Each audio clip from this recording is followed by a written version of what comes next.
Баршаңызға сәлем, менің құрметті YouTube көрермендерім.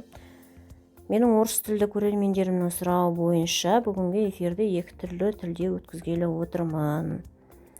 Всем привет, мои дорогие YouTube зрители. По многочисленным просьбам я буду проводить сегодняшний эфир на двух языках.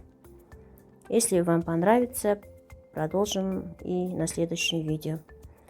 Ең алдымен біз осындай дайын лавашқа піскен жұмыртқаны күштен өткізіп, нанның үгітілген қосындысы, мынау қызанақ, күштен өткізілген ірімшік алып, осындай лаваштан дайын самса сияқты пісірме жасаймыз. Егер тәтті жей бергеннен жалықсаңыздар, осыны жасап көрулеріңізге болады.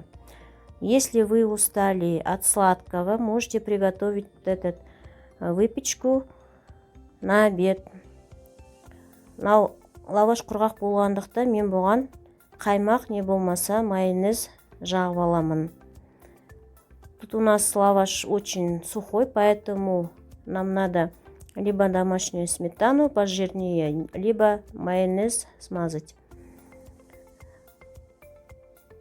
Ингредиенты я все оставлю в описании. Қажетті заттардың барлығын описание бөліміне қалдырып қоямын. Мен орыс тілінде керемет жақсы сөйлеймін деп айтпаймын, сондықтан да қателіктерім болып жатса, комментарий бөліміне қалдырып қойсаңыздар болады. Я не особо хорошо говорю на русском языке, поэтому если у меня ошибки, можете комментировать, оставить мне отзывы. Мен бұл пісірмені екі түрлі жолмен дайындап жатырмын. Біреуін осындай наны күшіне араластырып көремін, екіншісін жай ғана жұмыртқаға аунатып пісіріп көремін.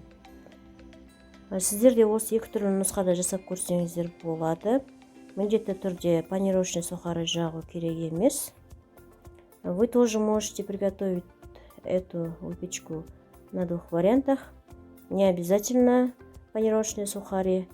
Вот я первую на панировочном сухаре пожарила, а вторую просто на яйцах.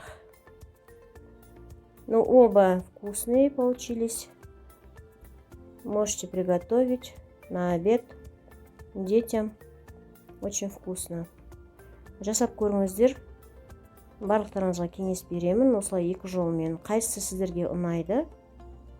Қазір ортасын көрсетемін.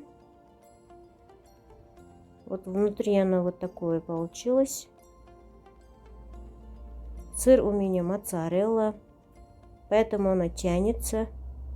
Можете брать любой сыр.